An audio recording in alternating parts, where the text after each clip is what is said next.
going live. Hey guys, this is Hell Hades. This is a Raid Shadow Legends video. Today we've got Saf on the channel and we're going to be talking Raid Optimiser. Saf, how you doing? Not too bad, thanks. We've made it to the end of the week. We have survived the mythical release somehow. Yes. And I guess we've got some pretty fat news, some pretty big news here. The mobile optimizer did not blow up. The remote extractor did not blow up when we said it live a few weeks ago. And we're now launching free mobile optimization for anyone who wants it. And basically, we're increasing the tier bonuses for everyone else as well. So anyone who wants to try it now, that perhaps is a free-to player and doesn't want to throw cash at the dev team for all of their fine work, then it's now coming for free. So I'm going to show you here quickly how to log in on a mobile device. So you go to the Hell Hades website. It's still a website thing. It's not an app that you need to download. It's all done through a website so anybody can access it.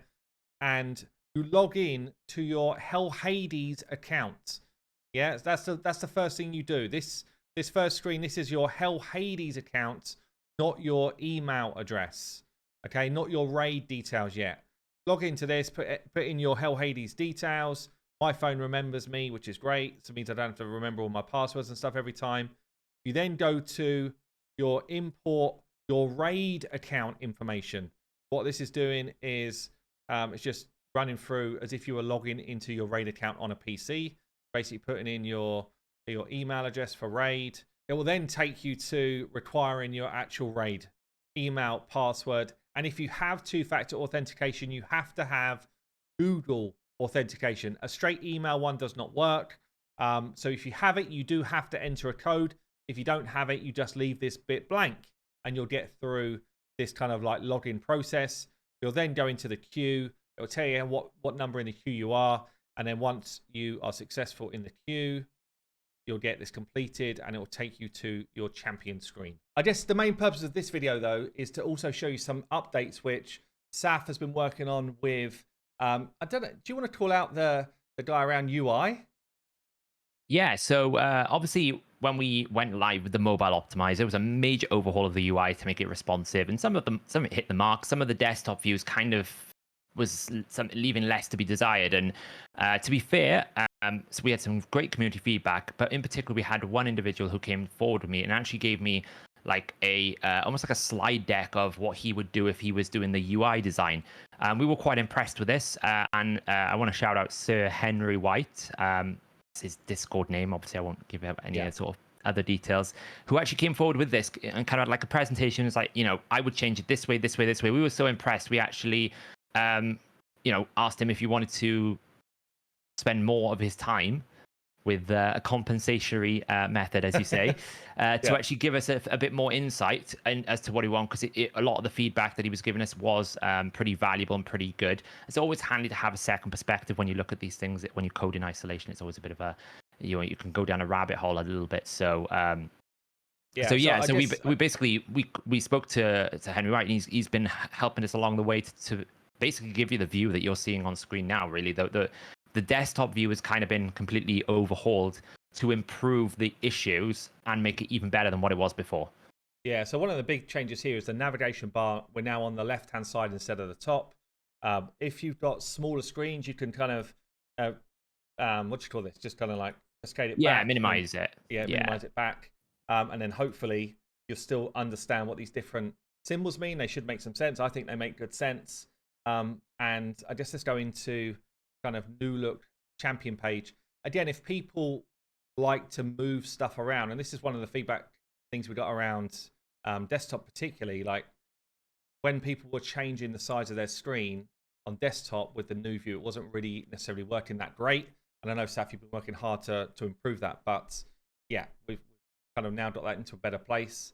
And again, for mobile, this will all be working hunky-dory as well. Yeah, so mobile's pretty much mobile was in a good spot because obviously we had optimized a lot for mobile and then adapted it back for desktop to make sure desktop was. But there was some pretty main issues, mainly because we built it on a bigger screen, and when it went to smaller screens, it caused problems. That's why we've got the minimized navigation, so that if you are using a sort of a small form desktop or a small form laptop, then you can obviously find space in the width of your screen to basically get rid of that. On the champions page particularly, there's some new features and updates as well, which I think a lot of people have been asking for. Firstly, the filters now, we've restructured the filters so that you can actually read the content in the drop-down box. That was a bit of an oversight from us. So you should see now things like the sets, the factions. You're not going to have any sort of like really squished text. You'll be able to find things much easier. We've also adapted the filters now so that it's got a better feel to the way you expand and collapse them. When you actually collapse the filters and hide them, they'll stay on the left-hand side, but it will stretch the content out. And when you go into card view, and this is something that a lot of people have asked for a while, you can see lots more champions than you could before. Nice. And it will adapt to your screen size. We haven't quite got ultra-wide monitors yet. I know that some people out there have got some of these crazy, like, 12-inch, like 120-inch widescreen monitors. I think YST's got one of them. So we haven't quite got to the ultra-wide, but if you have got a bigger desktop and a smaller desktop, then this will dynamically scale the number of champions it can show on the screen in one time for you, based on your screen size. So these are some like the overhauls we tried to do to actually give some, not just fix the issues in terms of like the filters and everything, but also add some better quality for people who do have the capacity to see more on the screen. Okay, so when we go into a champion, then again, I love the new view. Honestly, like it's very cool, like very clean. Well done, Sir Henry White. It really, and Saf obviously, but it really does feel now very slick. We've got the stats, we've got the champion page. Again, you can kind of minimize this back to get more room if you need it. Yeah, Spent many hours on this. It was one of the most complicated pieces of views to change, mainly because there was so much that needed to be on the same screen, but we didn't have the capacity to have both split views like we currently did across different viewpoints. It was even a problem before the mobile update where a lot of smaller screens would struggle to see everything on a screen.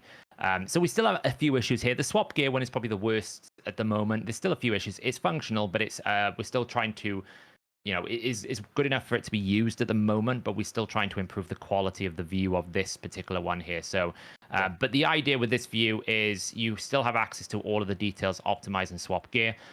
We will probably be continuously improving this particular view so that we can get more flexibility in the view as it comes out. We take community feedback on board, but you can see like the live stats are changing constantly when you hover over items. We've got the champion guide when you click on the name. We also have all the different features at the top there. If it was empowered, it would tell you so. And also this works for mythical champions as well. If you want to change view, if you have a mythical champion, the icon will actually change. Show what this would look like. So I don't own a mythical champion, and I'm actually showing stuff here on my free to play anyway, but this is what a mythical champion view would look like. So Saf's kind of built this little toggle icon top left here, which enables you to toggle between the different forms. And again, like as you have got your gear on, you'll see what the stats are for those different forms. Yeah, it'll recalculate. So the skills tab will change and the live stats will change, the role will change. So basically put it into the secondary form as if you were using it in the game. Okay, cool. Right, should we show the artifact page quick and then we'll get into some optimization? Yes. So something which I love, and this is probably more of an end game thing, I'll be honest here. So we've got the artifact ratings, which has been around for a while, and that's based on pretty much an algorithm that myself and Saf pulled together, looking at particular sets, what stats would we like to see on those sets, and then kind of awarding points for that. Yeah. And what you can do is you can go into manage accounts. You can look at your account settings. This one? Yes. And you can just tell the optimizer what level of account you are. So for my free to play, I should actually be more like probably mid game, I guess, maybe late game, but probably mid game. And then you'll notice that the artifact scores are different based on the level of account that you've assigned yourself. Now, on my main account, this little new tab up here would actually be really valuable if you were doing a gear cleanse. So show roll score. What does that mean? It's basically saying, well, what could I have rolled in a particular stat, and what stat did I end up with? So for this top one here that I'm hovering over on Razelvard, crit rate gave me 2 crit rate rolls. But if I'd actually hit max roll, I would be at 21% crit. I'm actually at 18% crit. And certainly things like roll quality are in the algorithm of whether a piece is good or not. And people are probably not aware of that. So, you could triple roll speed. It doesn't mean that it's a brilliant piece if you roll crap rolls every time. And you can see here, Saf's added in this roll quality in terms of percentage, which will just help certainly the more end game players if they're thinking about, are my amulets good? Are my, whatever really, whatever the Yeah. piece. But I would say, Like I you don't saw the know, where boots would you there, use for this most? example. You saw the boots there that you were just on there, for example. It was Yeah, a triple roll, relentless piece, which you would normally think is amazing, but actually, when you look at the roll range, you can see. I think it was a relentless boots you were on. yeah, let's grab them. Yeah, this. You see, you got a triple roll crit damage. Now, you would normally think a triple roll crit damage is really good, but actually, when you look at it, you can see it's barely triple rolled because It's a low rolled double every roll time. would be 21%. So it's basically low rolled every single time. So what the roll quality is doing is looking at all of the stats in combination in terms of where they've rolled and where they could have rolled, and then giving you like an overall percentage of quality. So if you perfect rolled, it would be 100%. If it doesn't perfect roll, it would low rolls, it'd be like 0%. So you can see Yeah, that those boots are on the lower scale because it low rolled the triple roll so heavily and so dramatically. And it's particularly important, I would say, for flat stats, because if you look at the HP roll there, the range that you can get on HP for the secondary boots, the boots below it, it's quite big. Like if yeah, you high roll a flat HP triple, you'll get a lot more HP than if you don't. Whereas on the percentages, a little bit closer, but certainly flat stats is a much bigger deal, and that's where like the end game phase of min maxing comes into. So yeah. Awesome. Okay. Well, let's move on to actually optimizing someone. So one of the big, I guess, areas of contention was optimizing. Um, sorry, I'm new to optimizing on this new view. Optimizer's down here now. Okay, behind me. So balance mode was kind of like the area that most people were struggling with the new look. Um, yeah, is there anything that we want to call out here before we get into that? I guess use remote optimization. One of the cool things about having a free tier for remote optimization, I would suggest nobody should ever use improved brute force optimizer ever again. That's my suggestion to you because it's not as good. Okay, it's our original coding. It's not maintained as well because it's not as good. And now that we're giving everybody a certain amount of free optimizations, optimizations, then I would just suggest go into use remote optimizer. That should be default ticked off, tick it on, and use it instead of the brute force. Yeah, that yes. just feels like the way to go. Again, much cleaner kind of visual here. But in balance mode, people were struggling with us removing the sliders. And Saf, talk us through what's going on instead. Yeah, so we wanted to make the balanced mode easier and more with more clarity. So that's why we made the changes. We felt like the old way of 0 to 16 was just very confusing for new players, and also personally as a user myself, I was like, what does 0 to 16 actually mean in context to what if I set speed at 7, what does that mean? So what we tried to do originally was basically make it simpler. We kind of went a little bit too far over to that, and as people rightly pointed out, a lot of the tools are often built by good community feedback.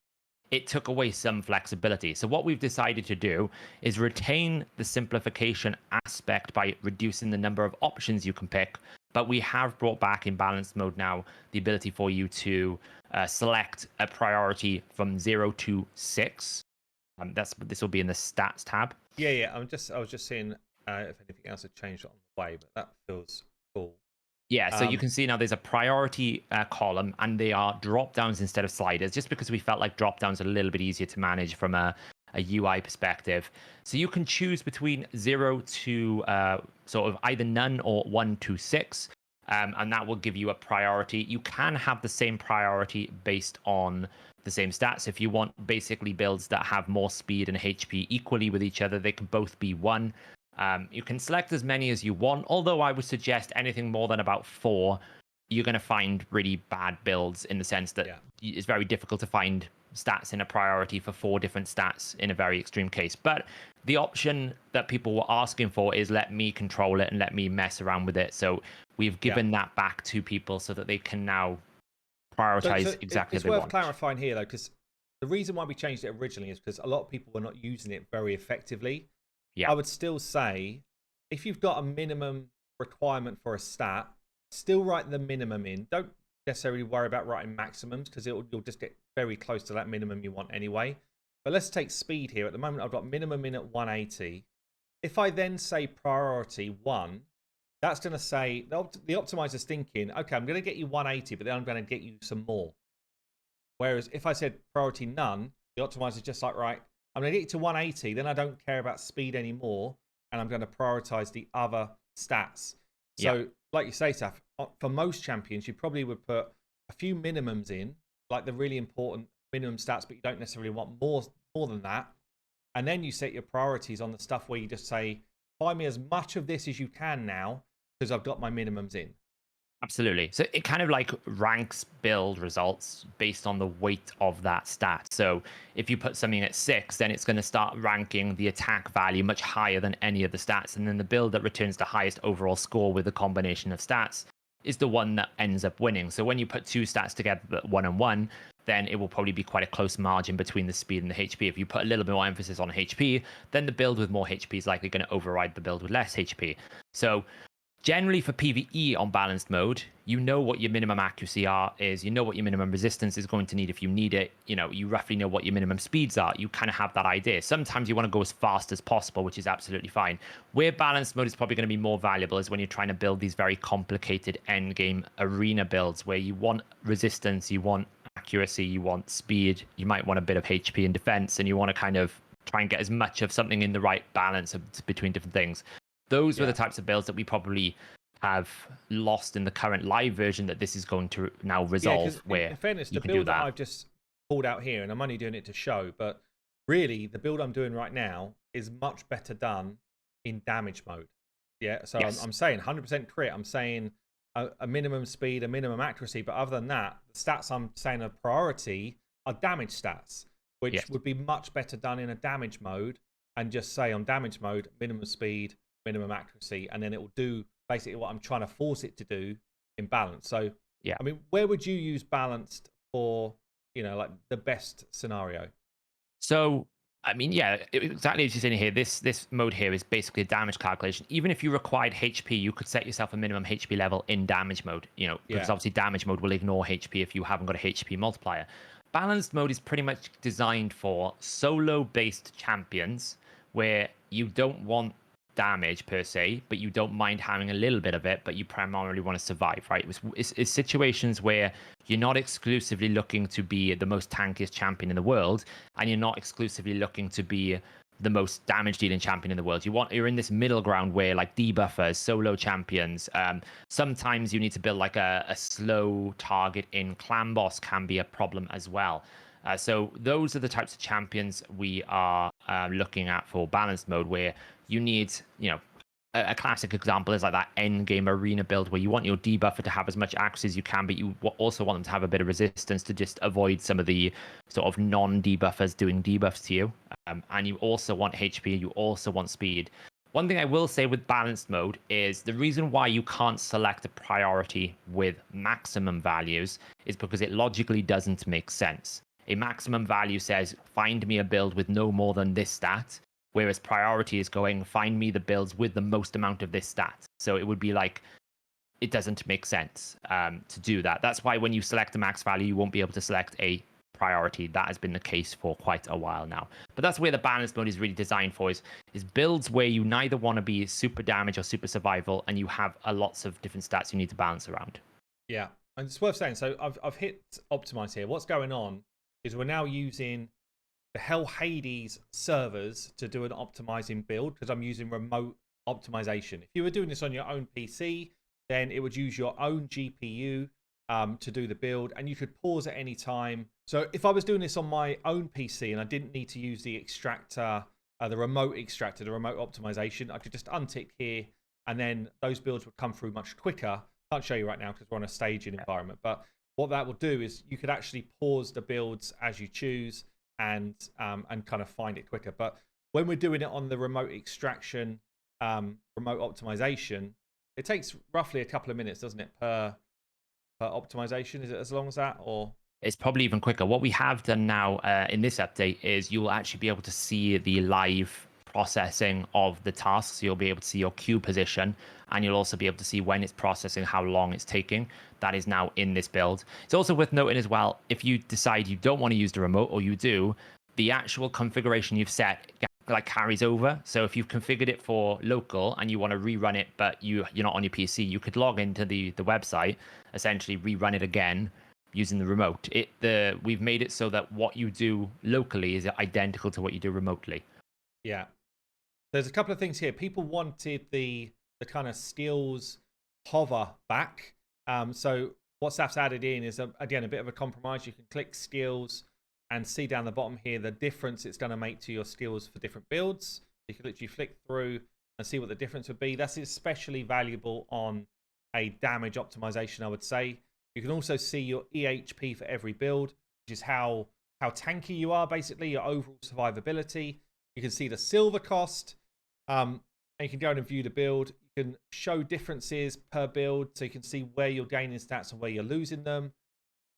Or you can keep this kind of like card view, which will basically just throw the best optimized build based on your requirements as number one. Yeah. So and that, and these again, are gives on you all modes now, well. which is a big thing. A lot of people are saying, "Oh, I want to see EHP on damage mode. I want to see damage mode on survival mode." On every single mode, you will now see skills. You will now see EHP, regardless whether it's balance, survival. So that's something that a lot of the community was asking for. So we've done that. Yeah, I was going to say as well, I was quite zoomed in on my desktop, which is why some of these were kind of page breaking. I was about to say, Saf, we need to check this page break, but actually it's just because that's what's going on.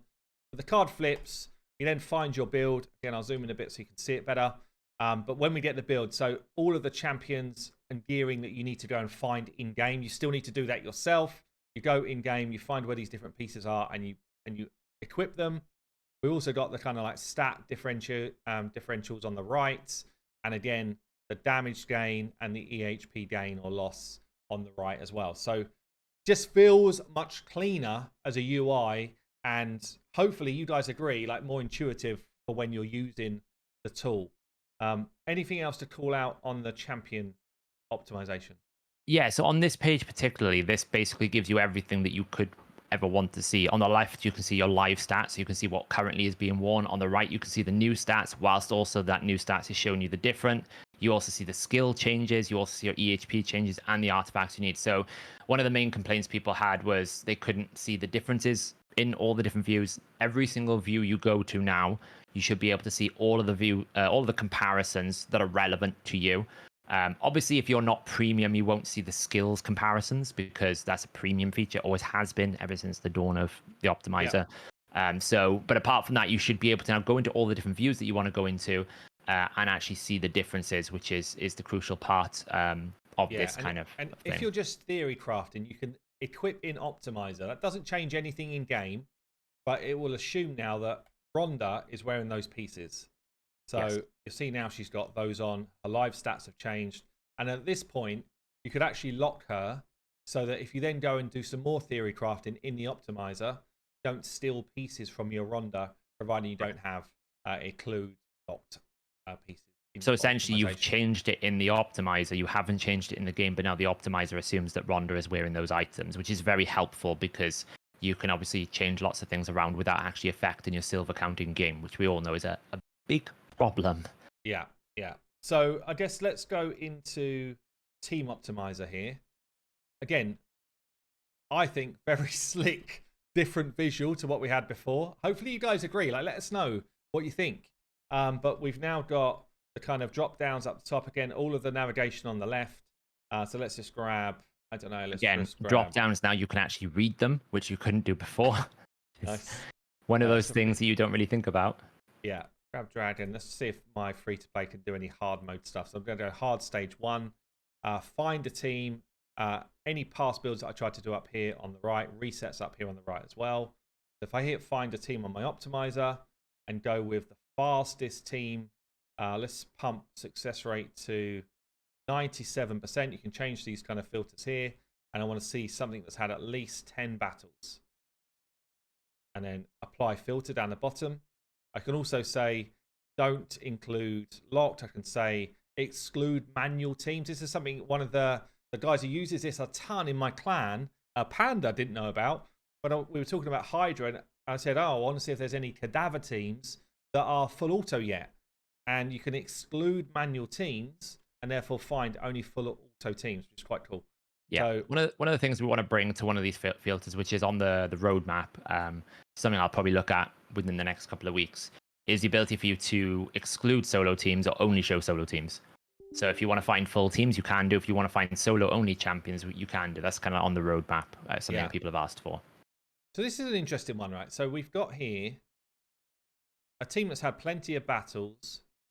On the face of it, it doesn't feel like it should work, but clearly it is working because it's been run at 97% win rate, 37 battles. If people want to actually do this kind of like flip between looking at the team and coming back when you're doing your optimization, you need to go into variations. You need to view team first. View team, yeah. View team first. And then add team to Optimiser. So basically what you're saying is this 3-man squad is probably being run with food champions in the other 2 slots. We don't show anyone that's wearing basically no gear or has got like no stats. So that no would artifacts, be food champions. basically. Yeah. So sometimes you'll be like, and you'll probably find that some of these champions have got masteries in certain builds that gives them more speed when people die. Yeah. So these 2 both have got this. Both Sil here and Artak have got masteries which are boosting their speed as their teammates are dying. So we can't give you every single thing. You kind of sometimes have got to fill in the gaps, and providing you're covering, it's showing you the full mastery setup, it's showing you the full build. You can show all in AI, and it will show you the kind of AI setup here. So we're giving you everything that we can about this team, and this team 100% is working doing these things. Yeah, it's not like me and Saf are inputting teams and saying, oh, we think this could work. What happens is anybody running the Hell Hades extractor on their PC that is running teams, the Optimiser is collecting that information as long as people have got it ticked in their account. And then we're sharing other teams. It's like crowdfunding. We're sharing other teams with you that actually exist. Okay, so that's what the Optimiser is doing. So anyone who's saying, oh, the Optimiser ruined my teams, the fact is, probably have not copied all of the detail properly, or you haven't understood the AI setup or something. There's 2 things I want to just make a comment on here because I've seen it happen quite a lot. Firstly, these aren't your stats when you look at them. I know that's what you just said, but I just want to reiterate that. And we've got a sentence on it because people, especially newer users, will look at it and go, well, this isn't I don't have 91% crit rate on my Scylla the Drake. So like, no, this is the stat that the person that ran the battle used. So if you want to reproduce this team, you need to almost replicate these stats rather than assume that these are your stats. The second thing I want to call out is if you're optimizing or using team suggestions for Clan Boss, make sure you understand how it's working before you try to replicate it. Clan Boss is one of those areas where with the best graces in the world, we can't really give you the war and peace of how a specific team works. We can only tell you what stats were run. You need to actually have, you need to do your own research into understanding, okay, if I look at a team, I need to be able to understand, okay, this is a traditional team, so I know what it's doing, or this is a unkillable team. Like you can see here on the examples you're just showing here automatically, like this team here is not an unkillable team. So if you were to run an unkillable team, there might be specific speeds that you need to match. So as long as you match it almost identically, you should be okay. But do expect, if you don't understand how it's working, to have some mismatches between damage. Clan Boss is going to be one of those areas where it doesn't really matter what you do. It's always going to be the case where there'll always be variation between the damage that we report and the damage that you do because it's a long battle. So their team could have high rolled a lot of the damage scaling. You could have low rolled a lot of the damage scaling. Maybe you 3%ed a lot more poisons than the enemy, than the person who recorded it. So there's always that to take into consideration with Clan Boss specifically. But as long as you mirror the stats identically, the speed tune should hold. But keep in mind as well, sets are important for speed tuning. Speed bonuses from like perception sets, if it's on the break point for a speed requirement, can break speed tunes. I've had some speed tunes for Clan Boss where it's 0.03 speed difference. So if you didn't have the exact right speed set combination, it wouldn't work. So Obviously, not every speed tune is like that, but I just wanted to call out those two things. These are not your stats. And if you're doing Clan Boss, take some time to understand how the team is set up before you just go replicating it. Because obviously you could literally it will come change. into the Discord and you could say, looking to copy this team, is there any watch outs? Because anyone with an experienced eye would probably be able to help you and say, yeah, look, there's a couple of things here you should be aware of. Like this team, for example, probably is not particularly speed tuned, and it's just run this kind of consistent amount of damage. So the other thing which I was saying is, if you want to kind of actually add the team in properly, you go view team, add team to Optimiser, and then from here you can actually come back to the save team if you want to kind of recheck what were the masteries again, what was the AI setup, and you can kind of flick between the two, which is actually, it's a really valuable add. Like beforehand I had to take screenshots and all that type of stuff. Like now it's just there and accessible. And then you kind of choose which of these do you want to optimize. Do you want to, if someone's not maxed, do you want to max them or not? So if I was to assume that I was going to max all of these out, we then say, right, we want to optimize, I don't know, let's just say we want to optimize 2 of them. We then go into the 2 that we want, and you kind of like got your global settings here, which again would be a case of, right, what different tools I'm using. I'm not seeing remote here, Saf. It's the 3rd checkpoint there. Oh, sorry, yeah. That's because I'm literally just not looking with my eyes. Okay. So remote optimization, again, if you were going to click improved brute force because you don't have a good GPU, you were clicking the wrong button. You should have clicked use remote optimization. And again, it would have used a few of your tokens, but that's a way better system to do. So what I would say on this particular view here, it's very important that people put the right debuffs in. If you're expecting to have decreased defense and weaken and you want to optimize around damage, it significantly changes the result of the build. You will find in Clan Boss specifically, if you put decreased defense on, none of the builds will ever come back with any sort of savage sets. It's a common misconception that people think that you need savage in Clan Boss. You don't, because the Clan Boss has such a low defense. When you put decreased defense on, there's not much value in ignoring basically no defense. Whereas if you left it on, then the Optimizer might find you some more savage builds because it's going to assume that it's not got any decreased defense, therefore it needs to ignore more defense. So these buffs and debuffs, specifically when you're doing damage mode, very important. Also, now we've changed the blessings drop down there. You can see it's now saying a defense destruction. You can't stack cruelty with Gnut or Harima's dropping of decreased defense, of like destroying the enemy's defense. So if you've got cruelty, you can set it. Again, it's important for damage mode. The more defense you ignore, the more likely it is going to find different builds based on the calculations. But if you've got a Gnut as well, you can basically put Gnut's 30% in and it will adjust the target's defense for that 30%. So that's really important that you make sure you set that at the start of any sort of team or even single hero optimization. Okay. And I see the aura now at the top. Does it I was going to say it might be bugged because can you just optimize the leader? There should be a checkbox above max primary artifact bonus that says include aura, but it's not showing, so I need to double check that before we go live. That's fine. It's a very simple fix if it is wrong. Check. So what it should be. Does that include the 70 accuracy in everyone's build? Yeah, so what should happen is when there's an aura, there should be a checkbox above global settings, above the max primary, that basically says, do you want to include the aura in your optimization? Oh, I see. Okay. So it will be there when it goes live. It's just for some reason I hid it because I probably put a condition in that if you couldn't use the aura because of area locking or because of various different reasons, to not have it show the checkbox, because there's no point giving you the access to the aura if you can't use it. So I'll just fix that before it goes live. It's probably just I've done a wrong if somewhere. It's it's like a 2-second fix. So okay. So what you see here, this is only on PC or Mac, right? So you see larger from screens, the team you've copied, the stats that team had for that particular champion. So if you want to try and exactly copy speeds and stuff, all I'd suggest, don't do min and max the same numbers. That's poor use of the optimizer. Just do min, okay? And it will find you builds much better. And all I would say is I wouldn't do min of all of these stats right the way down the line.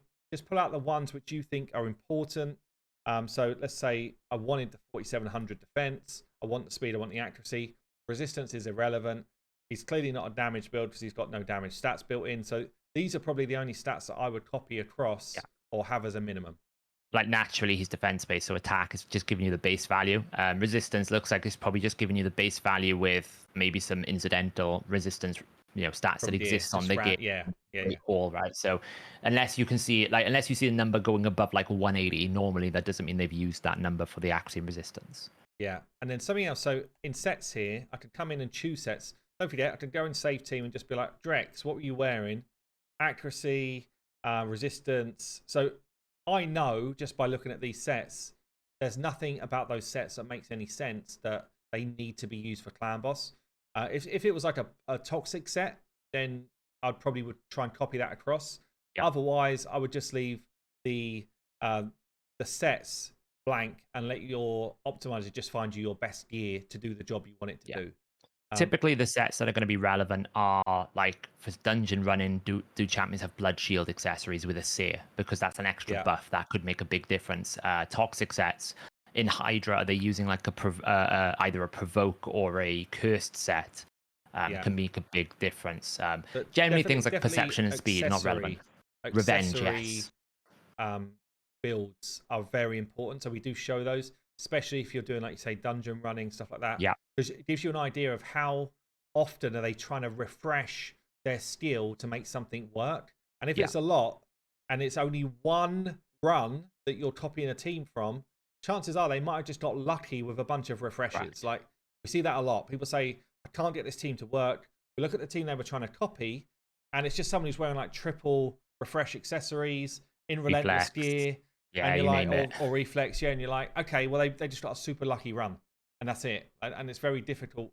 We can't weed all those out because we just don't know, honestly. So just bear in mind that. But I on the sets tab now. Yeah, go for it. For this update, you can now optimize protection and stone skin accessories. Oh, yeah. So we've done it here, can't I? Yeah, we've done it in a way that you can basically manually pick how many main sets you want. So how many you want 1 to 6, and then how many actual accessories you want. Now, some people might find they want 9 out of 9, which you can still do. You can just pick, 3 and 3.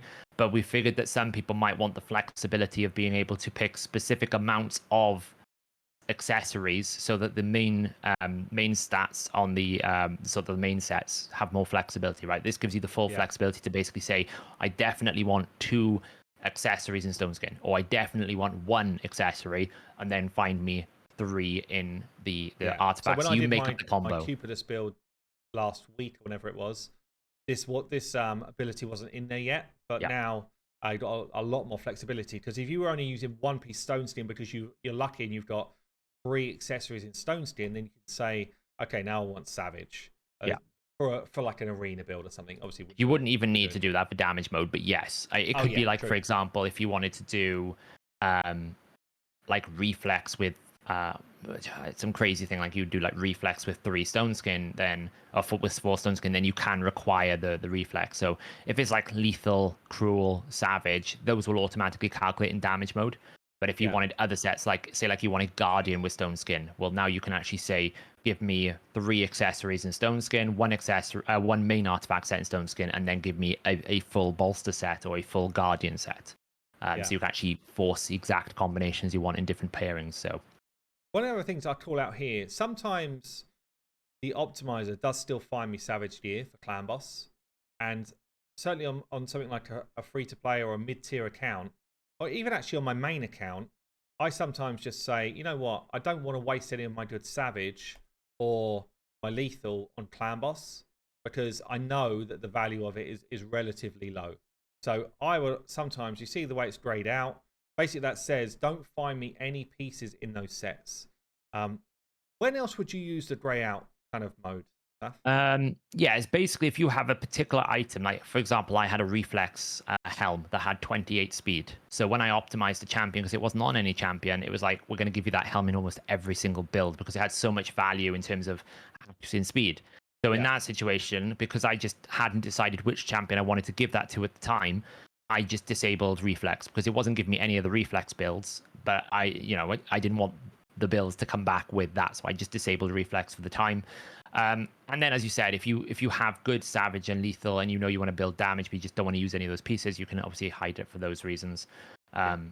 Or if there's something that you know is particularly problematic, like, so for example, on the accessories, if you're using Painkeeper, you don't really want her counterattacking if your speed 2 can't support her turn meter boost when she A1. So you would then therefore disable the revenge accessory because you don't want her to have any form of counterattack. You might disable the retaliation as well. In fact, it's a really good shout, because even refresh accessories on the Iron Boss, often that can throw your speed tune out. So reflex might throw your speed tune out if you're doing it as a relentless. Yeah, exactly. I mean, unless you specifically tell it to build a full 4 set that isn't damage based or isn't like balanced mode. Like, so for example, if you wanted to find the fastest gear in your account, you could go into balance mode, put your speed priority at 6. Optimize, it's more than likely going to find you combinations of speed, divine speed, or perception, because or the new righteous set, because they have speed on them. But other than that, if there's no like logical reason for it to give you a set, it's not going to give you a set. So it's not going to give you a frost set because it thinks you want it. You're going to have to tell it you want that frost set. That's why we have the required sets. But if you are doing damage mode, then it will naturally pick the build that calculates the highest return. And if that requires ignore defense, then it will do so. And that's where you'll start seeing things like crit damage sets tend to get prioritized in damage mode. Cruel sets get prioritized kill stroke because they're giving you more damage in those sets. So the last thing to call out here, and this is everything we're showing you here is relevant with any type of builds, by the way. Glyphs are a really good part of this tool. So you can literally go into your account and say, how many speed glyphs have I got on certain levels? How many attack glyphs? Depends what you're trying to optimize, but let the optimizer know what's up for grabs. Yeah. So if you want, if you know you've got a lot of 4-star speed glyphs, you can literally come in here and just be like, right, any piece of gear that I'm trying to optimize, I know that I can add +4 speed. Similarly, if you're trying to do champions with some accuracy requirement, you could say, again, whatever you've got, but it might be like, I've got a lot of, again, like 4 stars. So you might say, well, on average, I reckon I can boost accuracy at least 5 points. If you fill these in, it might find pieces of gear that are sitting around doing nothing that are waiting to add value to your account. So definitely worthwhile using this.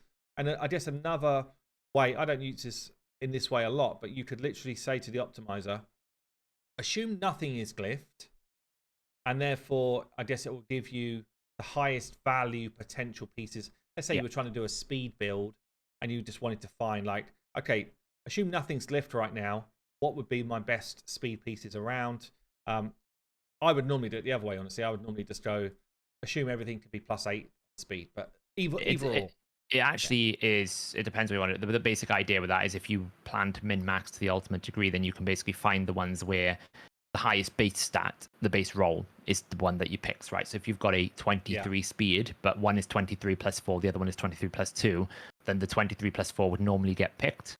As you said, you can do it either way. Some people prefer the exclusion, some people that. I will definitely say everyone who does this should always use glyphs if you have them available, because they dramatically change the outcome of your build. I've seen some things by just having a +3 speed add 20% more damage because it moves them into the minimum where a previous build would have been excluded because of the glyph. Glyphs are pretty much where you make the difference in endgame. It's where endgame accounts really become very strong, is the glyphing power, because you get so much more just general stats from them. So yeah, definitely use the glyph stat, the glyph tab to optimize where you can. Yeah, so then we go into the optimize, hit optimize, and obviously it's going to find your builds, and it will tell you if it can't find a particular build. Also, we've got the kind of past build area up here. So any previous team optimization that you've done in teams at all will live here, and also the new optimize process. That's where remote goes. Yeah. So when you optimize on remote, it'll only be ever accessible from this tab. Yeah. So you could go and do other things. You could go and make a cup of tea. You can play your game for a while, whatever you want to do. But then it'll take probably a couple of minutes to run the team optimization, maybe a few minutes, because it has to run through every champion in isolation, and then come back in and it will find you your build. So this is a previous one I'd done, and you will see all the champions that you tried to optimize. So I optimized 2 on this. So just a note on this one, we had an issue with the initial launch where because of the way that we had programmed the team optimizer when we first launched it many moons ago, essentially when you didn't optimize a champion, it wasn't included in the optimization task. So when we obviously went to make this remote, we now realized that actually the only champions we were getting back were champions that were optimized, not the whole team. So existing historical remote optimizations before this release will not show every champion in the team. Future ones now will actually show you all of your champions, even if you didn't optimize them. And so it will show you the current sort of build that they were in. So that's just something to keep in mind. If you're looking at previous ones, you're like, why is it? There was one bug, for example, where one champion was basically getting artifacts from another champion because essentially they'd skipped different champions. It was an unintended consequence of sort of the bugged system essentially. So Yeah. So are you saying now when we're on, because we're on the staging server here, we're not live. When we're on the live, will we see where they are in the queue at this point for teams? yes, you should see. It should show the progress, almost like you can see on sort of local, where it shows you like 1 out of 2, 1 out of 5, 2 out of 5, 3 out of 5. Yeah. Obviously, the stage environment might be behaving differently, so we'll have to see how that operates when it comes into live. If there are some little quirks and bugs, we'll get them fixed up straight away. But certainly in debug mode, I was able to see 1 out of 6, 2 out of 6, 3 out of 6, 4 out of 6. Yeah. And it was updating live. So it's probably just the fact that we're on the stage environment here that it's not doing that. Okay. As we're recording the video. If anyone's got feedback, we do welcome feedback. I'm not saying we action everything. We actually action a lot of feedback on these type of tools because we want to make it as strong as possible and as easy to use as possible. We know it's a complicated tool. Do come to the Discord. Yeah, the Discord's always in my video descriptions. Let us know things you either want to see, things that are perhaps not working for you. If you're struggling just to use it, we've got a section as well where it's Optimiser help. Saf and a few other really experienced users are often in there and they're supporting people and helping them through. So if you are struggling with it, we will help. While this is running, Saf, anything else to call out that in terms of features or anything else I should be showing people here?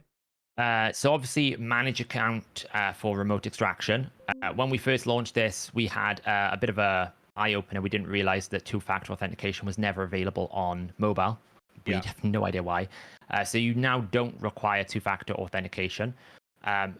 We've updated that process. That's been live now for about a couple of weeks. It seems much more stable now. So if you want to extract the data, if you don't have a two-factor authentication, you leave the field blank. If you do, and it's email, you do need to change it from email to app to the Google Authenticator or Microsoft Authenticator app. We'd recommend you do that anyway because it is far safer than email. Email, if your email gets hacked, then you kind of can get, you can get hacked that way. So it's not as secure as the app in general sense from a security point of view. So we've added that in there. I also want to call out the optimizer settings for the enable modern or disable modern UI views. So a lot of people didn't realize, and I expected that they would want this, that you can default to the list view if you want. By default, we've made it so the card view is enabled. If you don't want the card view and you want the list view, turn that enable modern UI off. When you go into the view, like you can see here now, it will, for the team optimizer, it'll always show you the results, right? Yeah, so I guess to give an example of, now that I've turned that off on my settings. So if I was to optimize RTAC here, let's just say we're going to go balance mode. Some stats in, that's fine. Priority on health. Accuracy. Because we've now gone into that kind of the old style view in our settings, we should then see once the build comes in. I'll take a few minutes here or a minute or so. In fact, let's come back when it's done. Okay, 30 seconds later. So yeah, you can see now, instead of it coming in the card view, it's actually coming in the kind of old style view, but with the new improvements. And you can see again, we said it earlier, EHP, silver count, click steals if you want to see what sort of damage change has happened, and then you click your view to get your build. So everyone can be happy about that. Tav, I think that's probably it for the majority of the kind of changes. I guess everyone go and sub to Saf's channel to at least appreciate all of the work that goes into this optimizer tool, and do come into our Discord and kind of like share your experiences. Come in if you need help, all that type of stuff. Saf, thanks for coming on, man. No worries. Hopefully these changes hit the mark. I just want to kind of close out quickly as well, because I've seen a few people say, you're only interested in mobile now. Our team has always been from the get-go focused on trying to make both sides good for the community. The reason why we did mobile extraction, we wanted the mobile community to be part of using the optimizer. It's been something that Hell Hades has been campaigning for about 18 months, ever since we created Probably, it. yeah. And we're not actually prioritizing any changes. Yes, we did have some unintended consequences of this, this release for desktop, which is why all of these changes you're seeing here predominantly focus on improving the desktop view, because mobile's in a good place. But just to make people, feel comfortable, our goal will always be and remain that both sides, desktop, mobile, or any device, gets exactly the same experience. Any browser you're using, if we can support it, we'll 100% support it. There's no favoritism in the team. We try to make sure everything works, but it's coding, it's programming, bugs happen. So that's why community feedback and like using those Discord channels, like Hell Hades said earlier, is so valuable to us, because testing something in isolation with one champion on one skill is not very easy. When you start putting people through it and they start using it in different weird ways that we didn't even think about, it kind of gives us a good perspective of what our community wants this tool to do. So we won't implement everything that everyone suggests, but we will do our very best to make sure that the experience and what people want the tool to do, it can do in basically every device and every platform. For sure. Awesome. Look, thanks for watching. Hope you gained a lot of information from that. I've been Hell Hades with Saf. We'll see you later.